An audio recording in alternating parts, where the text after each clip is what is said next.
Hello dear students, कैसे हैं सभी लोग। एग्ज़ाम का टाइम तो दे चुका है आपका। तो आप लोग क्या करिएगा, अभी जितना भी हो सका मैथ में फार्मूला को आप रिवीजन कर लीजिए, ठीक है। और फार्मूला के रिवीजन के साथ उस पर बेस्ट क्वेश्चन जो होता है, इंपॉर्टेंट क्वेश्चन, उसको भी आप डील करना सीख लीजिए। ऐसा करने से यह होगा कि आपको बोर्ड के एग्जाम में ना जब भी कोई रैंडमली क्वेश्चन पूछेगा तो वहाँ पे आपको प्रॉब्लम नहीं होगी कि इसमें क्या कॉन्सेप्ट लगाना है, क्या कॉन्सेप्ट नहीं लगाना है। तो इसके लिए मैं आपको फेवर कर रहा हूँ कि जो जो इंपॉर्टेंट कॉन्सेप्ट है ट्रिग्नोमेट्री से रिलेटेड, आज की वीडियो में हम ट्रिग्नोमेट्री की बात करेंगे। तो उसका मैं एक बेसिक सा फॉर्मूला मैं यहाँ पर लिखते जा रहा हूँ बारीकी से, आप उसको समझते चलिएगा। और इसके नेक्स्ट वीडियो में जो जो इंपॉर्टेंट क्वेश्चन होगा, एक एक आइडेंटिटी को लेके मैं आपको वहाँ पर डिस्क्राइब करते चलूँगा, ठीक है। तो आज के इस वीडियो में हम लोग बात करेंगे ट्रिग्नोमेट्री से रिलेटेड जितने भी फार्मूले हैं, जितने भी कॉन्सेप्ट है, जो भी ट्रिक्स हैं, सारे के सारे के हम इसमें बात कर लेंगे, ठीक है। तो वीडियो को बिल्कुल ही स्टार्टिंग से देखिएगा, स्किप नहीं कीजिएगा, नहीं तो हो सकता है आपका बोर्ड के एग्जाम में थोड़ा सा कॉन्सेप्ट यहाँ पर मिस कीजिए और वहाँ पर कुछ ऐसा पूछ दे तो नंबर कटने का चांस रहता है। तो हम कोशिश करेंगे कि एक एक कॉन्सेप्ट को डील करते हुए चले जो कि आपके बोर्ड के एग्जाम में फेवर करे। तो आज का टॉपिक स्टार्ट करते हैं हम लोग ट्रिग्नोमेट्री,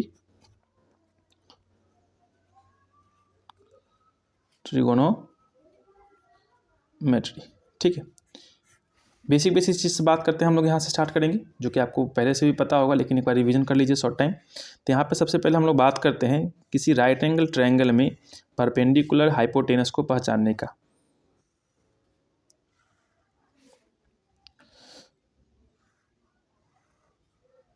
ये मैंने यहाँ पे 3 ट्रायंगल को ड्रॉ किया डिफरेंट शेप के। तो यहाँ पे मैंने A B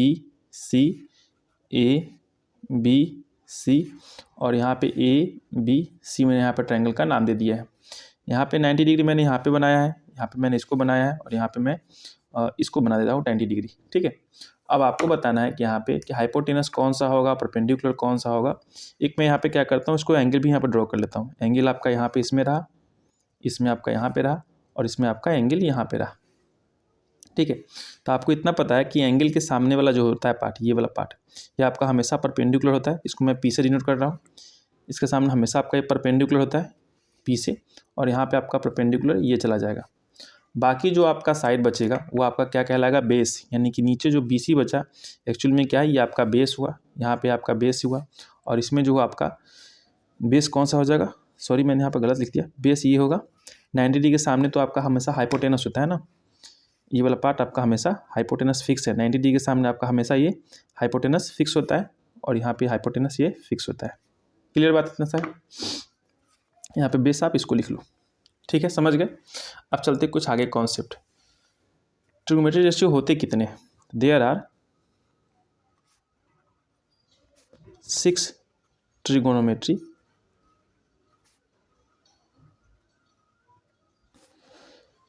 ratios, 6 trigonometry ratio होते हैं। उसका नाम क्या क्या है, तो फर्स्ट का नाम लेते हैं हम लोग साइन और थीटा लगा लेते हैं यहाँ पर, जानते हो इतना बात, साइन थीटा। दूसरा लेते हैं हम लोग कॉस थीटा। तीसरा लेते हैं हम लोग टैन थीटा। यानी कि टेंजेंट का शॉर्ट फॉर्म है, साइन का साइन होता है, कोसाइन का कॉस हो गया, टेंजेंट का टैन हो गया, ओके। इसके बाद हम लोग देखेंगे यहाँ पे टैन के बाद यहाँ पे लिखते हैं हम लोग कॉट, को टेंजेंट कॉट। यहाँ पर हो जाएगा सिकेंट तो सेक, और को सिकेंट के लिए कॉसेक। थीटा लगा लीजिए यहाँ पे आप, हमने लगा लिया थीटा। इतना सा क्लियर है। अब आपको क्या करना है, अब आपको यहाँ पे जो साइन थीटा है इसके लिए क्या होता है कि परपेंडिकुलर बाई हाइपोटेनस होता है। क्या होता है, परपेंडिकुलर बाई हाइपोटेनस होता है ये। यहाँ पे हम लोग लिखते हैं परपेंडिकुलर बाई हाइपोटेनस। परपेंडिकुलर में अगर हाइपोटेनस हम लोग डिवाइड लगाते हैं तो ये होता है आपका साइन का। जस्ट इसके रिवर्स में कॉसेक के लिए लिखेंगे तो हाइपोटेनस में परपेंडिकुलर से डिवाइड लगाते हैं तो ये आपका कॉसेक का हो जाता है। सिमिलरली कॉसेक के लिए बात करें तो बेस में हाइपोटेनस से डिवाइड लगाते हैं तो कॉस का, और सेक के लिए हो जाएगा हाइपोटेनस में बेस से डिवाइड लगाएंगे तो ये आपका हो जाएगा सेक का। सिमिलरली कि परपेंडिकुलर में बेस से लगाते हो तो टैन का, और बेस में परपेंडिकुलर से डिवाइड लगाते हो तो ये आपका कॉट का हो जाता है, ठीक है इतना। अब यहाँ से आप देख रहे हो कि साइन में अगर हमने कॉस से मल्टीप्लाई कर दिया तो P/H और H/P का मल्टीप्लाई कितना हो जाएगा, 1 के बराबर हो जाएगा ना। तो हम लोग यहाँ पे एक और फार्मूला का यहाँ पर लिख सकते हैं कि sine theta multiply with cosec theta, ये किसके लिए होता है, 1 के लिए होता है। सिमिलरली कॉसेक थीटा और सेक थीटा का मल्टीप्लाई करेंगे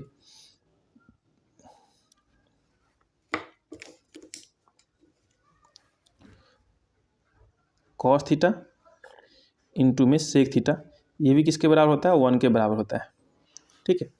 और 1 लास्ट tan थीटा में अगर आप cot थीटा से डिवाइड लगाते हो तो भी क्या होता है, ये भी 1 के बराबर हो जाएगा ना। आप समझ सकते हो यहाँ पे कि p/s में v/s से मल्टीप्लाई करेंगे, दोनों कट के 1 हो जाएगा। अब आगे चलते हैं। अगर इसके बराबर ये होता है तो क्या हम लोग यहाँ पे साइन थीटा के लिए 1/cosec थीटा लिख सकते हैं क्या? तो आप कहिएगा हाँ जरूर लिख सकते हैं। साइन लिखेंगे तो cosec आपका नीचे चल जाएगा। सेम टू सेम अगर हम सिर्फ cos का बात करें तो 1 में ये सेक कर सकते हैं क्या? ऑब्वियसली बात है भाई, कर लेंगे। और यहाँ पर tan थीटा के लिए 1 में cot थीटा भी कर सकते हैं। क्लियर। सिमिलरली अगर आप यहाँ पे देखोगे तो हम लोग अगर cosec की बात करें, cosec थीटा की बात करें तो आप 1 में साइन थीटा भी लिख सकते हो, है कि नहीं, लिख लोगे आराम से। और यहाँ पे अगर हम लोग सेक थीटा की बात करें तो 1 में cos थीटा को भी लिख सकते हैं। और यहाँ पे अगर हम cot थीटा की बात करें तो 1 में हम लोग यहाँ पे tan थीटा को भी लिख सकते हैं। यहाँ तक कोई दिक्कत? तो एक फार्मूला से आपने अगर इस 3 ट्रिग्नोमेट्रिक रेशियो को अगर आपने याद कर लिया, sine cos tan p/s b/h p/b, तो जस्ट इसका रेसिप्रोकल कर दीजिएगा तो यहाँ पे कॉसेक सेक और कॉट भी आपको आसानी से याद हो जाएगा, है कि नहीं। ठीक है, जैसे यहाँ देखिएगा, यहाँ टी से स्टार्ट होता है, यहाँ पर टी पे इन होता है, यहाँ पर सी से स्टार्ट होता है, यहाँ पर सी पर इन होता है, और यहाँ पर साइन के लिए कॉसेक याद रख लीजिएगा। इजी सा कॉन्सेप्ट है। अगर ये चीज़ याद है तो हमने क्या किया, यहाँ पर इसका प्रोडक्ट कर दिया है। साइन का कॉसेक के साथ प्रोडक्ट किया तो 1 आ गया, कॉस का सेक के साथ किया 1 आ गया, टैन का कॉट के साथ किया तो 1 आ गया। और इसका हम लोग क्या किया, थोड़ा सा इक्वेशन सॉल्व कर लिए, तो साइन के इक्वल टू 1/cosec, कॉसेक के लिए 1/sin। और इस तरह से हमने यहाँ पर 3 3 6 3 3 9 फार्मूला, और ऊपर आपका रेशियो के लिए हो जाएगा 6 फार्मूला। तो टोटली मिला के हमने अभी तक 15 फार्मूला को कर लिया है। अब आगे देखते हैं हम लोग फिर से कि नीचे वाले पार्ट में देखते हैं कि अगर h और h है तो एक चीज़ हम लोग जानते हैं कि पाइथागोरस थ्योरम, हम लोग क्या जानते हैं, पाइथागोरस थ्योरम भी जानते हैं। तो यहाँ पर हम लोग उसको भी डिस्क्राइब कर लेते हैं थोड़ा सा, कि अगर किसी राइट एंगल ट्रायंगल में ए बी सी दे रखा हो और यहाँ पे 90 डिग्री दे रखा हो, ठीक है, तो इसके सामने तो आप जानते हो कि ये आपका हाइपोटेनस, अगर एंगल यहाँ पे फॉर्म हो रहा है तो एक परपेंडिकुलर और एक बेस होता है कि नहीं होता है, जरूर होता है। तो पाइथागोरस थ्योरम के अकॉर्डिंग,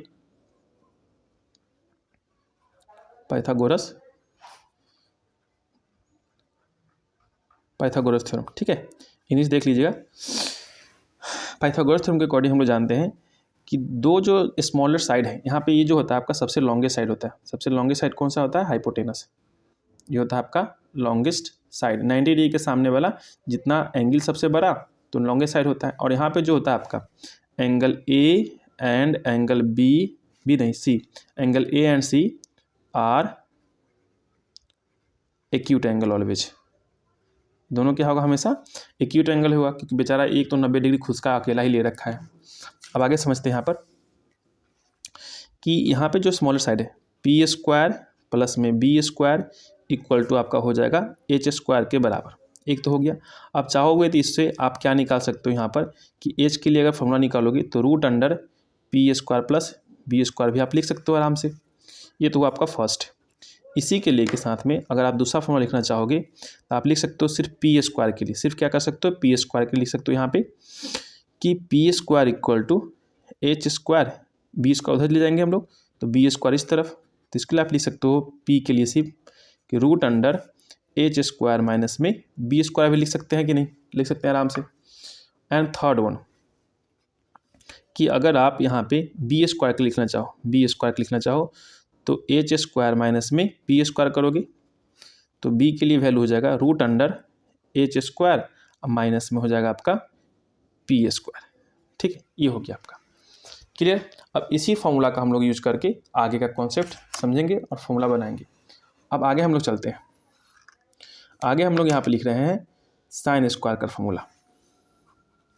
लिखते हैं यहाँ पर कि साइन स्क्वायर थीटा प्लस में cos square theta equal to 1 होता है आपका, होता है कि नहीं। इसका प्रूफ करने की जरूरत नहीं है आपको, अगर चाहो प्रूफ करने के लिए तो यहाँ पे आप लोग कर सकते हो, साइन और कॉस का वैल्यू रख के b बटा h का स्क्वायर दोनों को ऐड कर लीजिएगा तो आपका 1 के बराबर आ जाएगा पाइथागोरस थ्योरम लगा के।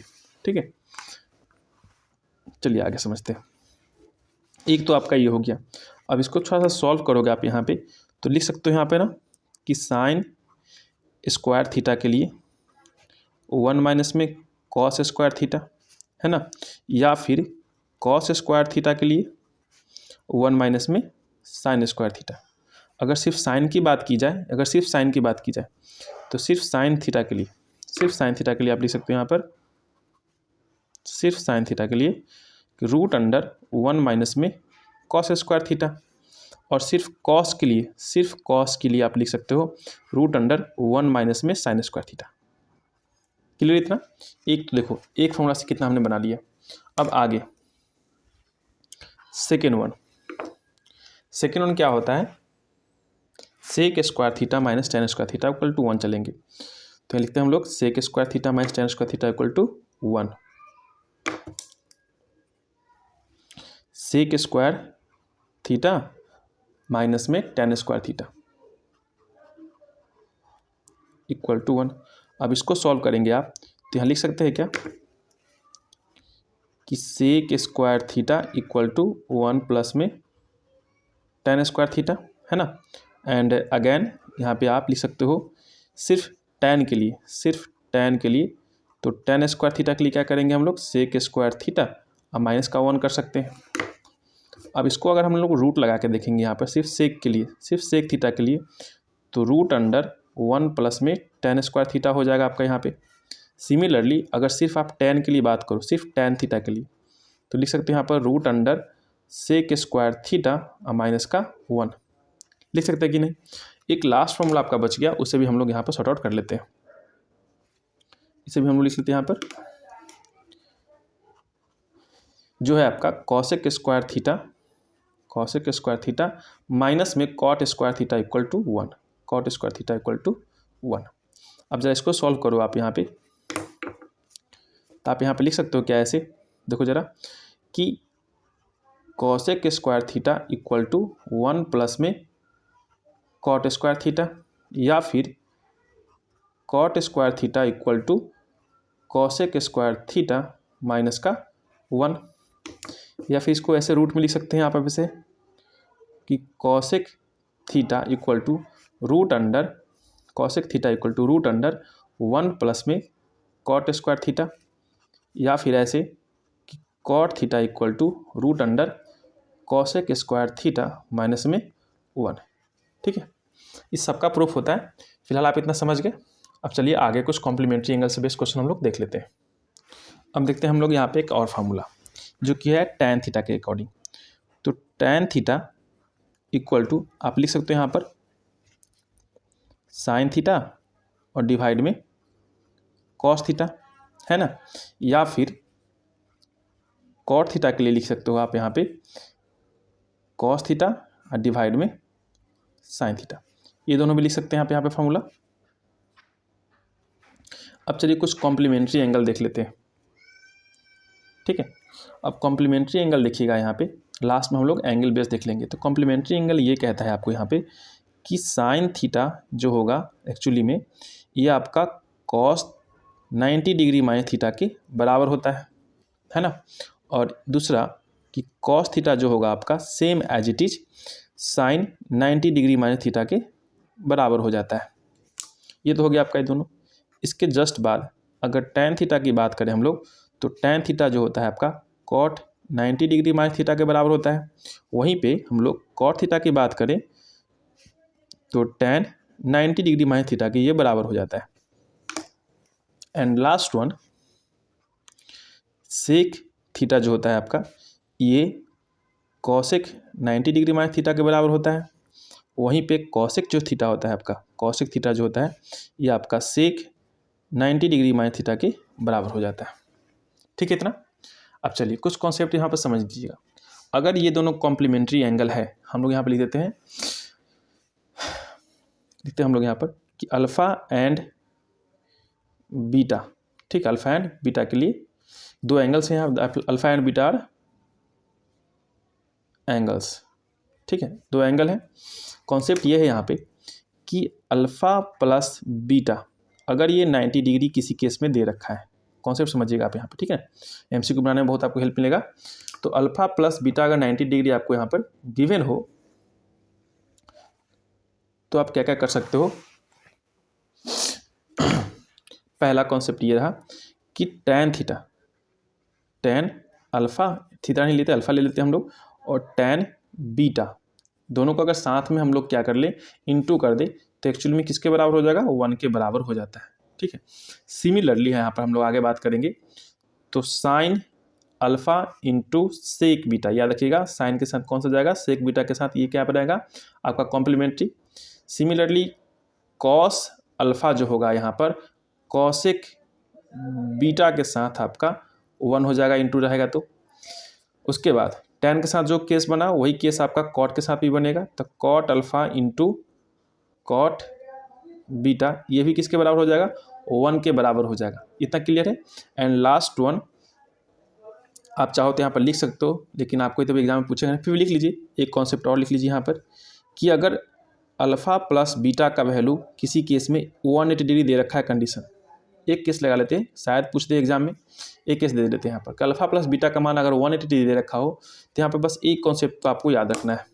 वो कौन सा कॉन्सेप्ट है यहाँ पे कि साइन अल्फ़ा के साथ अगर हम लोग कॉसेक बीटा करेंगे तो आपका ये 1 बना के देगा, ठीक है। ये रेयर केस में हो सकता है आपसे पूछते, तो हमने यहाँ पर इसको भी डाल रखा है। हालांकि ये चीज़ आपको ध्यान रखना है, एमसीक्यू सॉल्व करने में बहुत ही आसानी होगी। क्लियर। आपको करना क्या है कि जहाँ पर tan देखोगे तो बस इन दोनों एंगल का सम देखना कि अगर 90 डिग्री जो भी पूरा तो भाई समझ लो कि आपका 1 होता है, ठीक है। आगे समझते हैं हम लोग। अब बचा आपका कौन सा, अब आपका बचेगा एंगल वाला केस। तो खाली बस एंगल बच गया, अब एंगल समझ लीजिए, ट्रिग्नोमेट्री यहाँ पर फिनिश हो जाएगा आपका। अब हम लोग आगे देखेंगे ट्रिग्नोमेट्री एंगल, ठीक है। देखते हैं हम लोग टॉपिक ट्रिगोनोमेट्री एंगल, ठीक है। अब चलिए सबसे पहले आपको जानना होगा यहाँ पर कि कितना कितना का एंगल हम लोग को एग्जाम में पूछता है। तो सबसे पहले आपका 0 degree, 30 degree, 45 degree, 60 degree and finally 90 degree तक एग्जाम में पूछ लेता है आपसे 10th क्लास तक, ठीक है। 11th में इसके बाद और भी है, लेकिन फिलहाल अभी आपको 10th का एग्जाम देना है तो 10th तक समझिए। और यहाँ पे हम लिखते हैं इस कॉलम में साइन से स्टार्ट करते हैं, साइन थीटा और कॉस, ये दोनों आपस में काम एक साथ कर लेंगे, इसलिए मैंने इसको एक साथ लिखा है। इसके बाद आपका आ जाएगा टैन एंड कॉट, तो टैन का एंड कॉट का एक साथ कर लेंगे। एंड फाइनली आपका लास्ट में जो आएगा ये आपका आएगा सेक एंड कॉसेक, तो sec theta and cosec theta ये दोनों आपका एक साथ रहता है। इतना क्लियर है। अब चलिए इसका जो होता है सबसे पहले 0 डिग्री के लिए हम लोग क्या करेंगे, 0 डिग्री लिख लेंगे।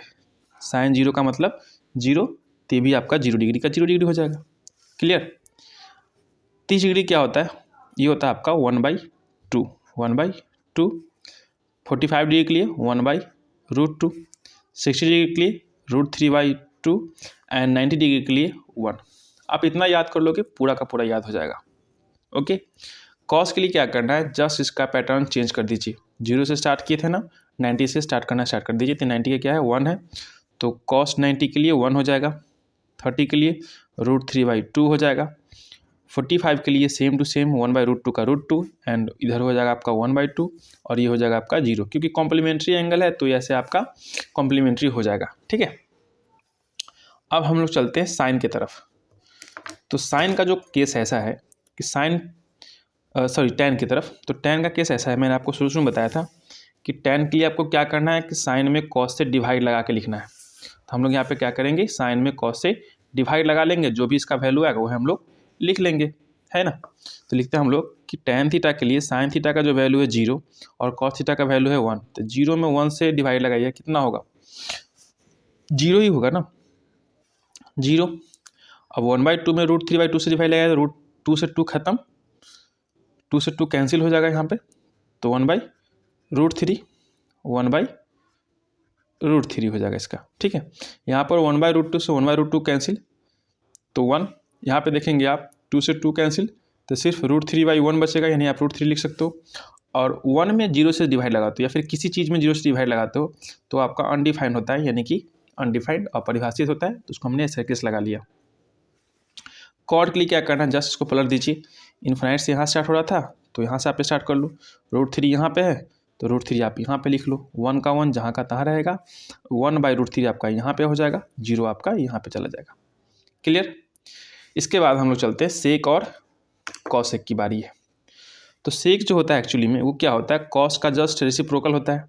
तो यहाँ पे 1 है तो 1/1 रहेगा, इसका मतलब न्यूमरेटर पार्ट को डिनोमिनेटर, डिनोमिनेटर को न्यूमरेटर कर लीजिए। तो इसका वैल्यू कितना होगा, 1 ही होगा ना, 1/1 तो 1 का होगा। √3/2 है तो एक्चुअली में क्या हो जाएगा, ये आपका 2/√3 हो जाएगा। 1/√2 है तो ये आपका √2 हो जाएगा। 1/2 है तो 2/1 यानी कि 2 हो जाएगा। और 0 के डिवाइड में 1 छुपा हुआ है तो 1/0 जब करिएगा क्या करिएगा, 1/0। तो 1/0 का मतलब क्या होता है, इनफाइनाइट होता है, तो ये भी आपका इनफाइनाइट का केस बन जाएगा। यहाँ पे जस्ट इसको यहाँ पर उतार दीजिए, इनफाइनाइट का केस आपका यहाँ पे आ जाएगा, 2 आपका यहाँ पे आ जाएगा, √2 यहाँ पे आ जाएगा और 2/√3 यहाँ पे हो जाएगा और 1 जो है आपका लास्ट में यहाँ पे आ जाएगा। तो ये रहा आपका ट्रिग्नोमेट्री रेशियो का पूरा कॉन्सेप्ट।